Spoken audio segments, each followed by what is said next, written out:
আসসালামু আলাইকুম। আজকে আমি মুরগির মাংস রান্না করব খুব কম সময়ে।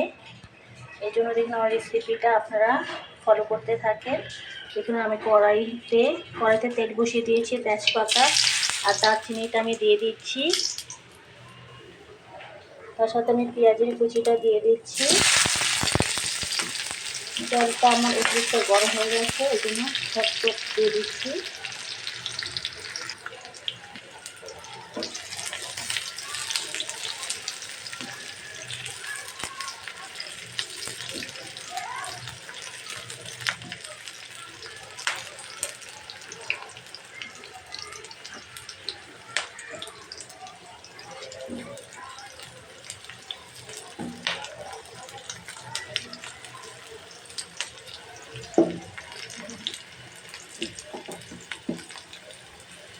এখন আমি আদা রসুনের পেস্টটা দিয়ে দিচ্ছি।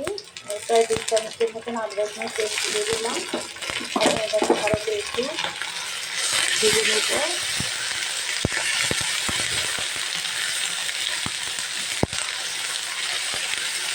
এখন আমি চিকেনটা দিয়ে দিচ্ছি। আমি চিকেনটার সঙ্গে হালকা একটু ভেজে নেব আদা রসুনের পেস্টের সাথে।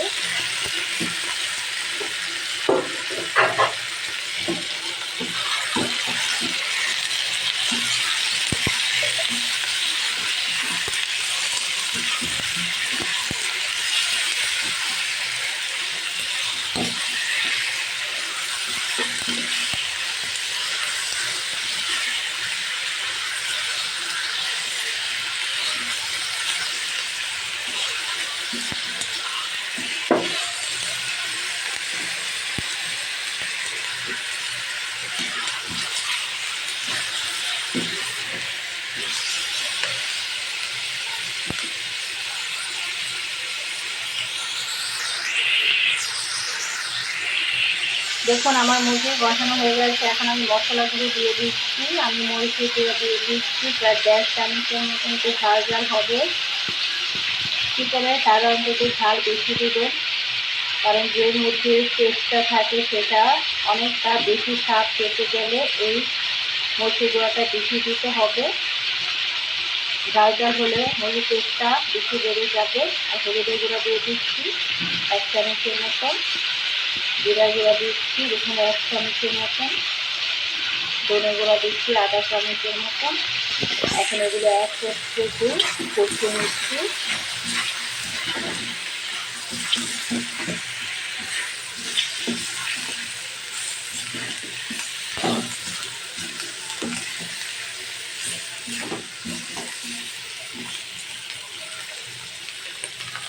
একটু গরম মশলা গুঁড়া দিচ্ছি।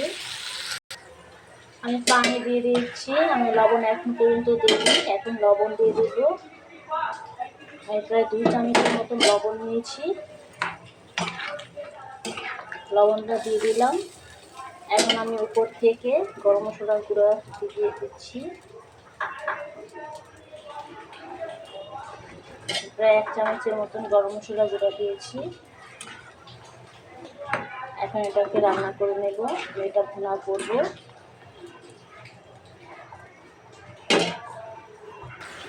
দেখুন আমার মুরগির মাংসটা হয়ে গেছে, এখন নামিয়ে নেব। এতটুকু ঝোল থাকবে, কারণ নামানোর পরে পুরো শুকিয়ে যাবে, যেন এতটুকু পানি রাখতে হবে। এটাকে আমি নামিয়ে নিচ্ছি, এটা অফ করে দিলাম, নামিয়ে নিলাম। দেখুন আমার চিকেনটা হয়ে গেছে, নামিয়ে দেখিয়ে দিলাম আপনাদেরকে। ভিডিওটা যদি ভালো লাগে লাইক কমেন্ট সাবস্ক্রাইব শেয়ার করবেন, কমেন্ট করে অবশ্যই জানাবেন ভিডিওটা কেমন হয়েছে। আর অবশ্যই লাইক দিবেন, সাবস্ক্রাইব করবেন। ভালো থাকবেন।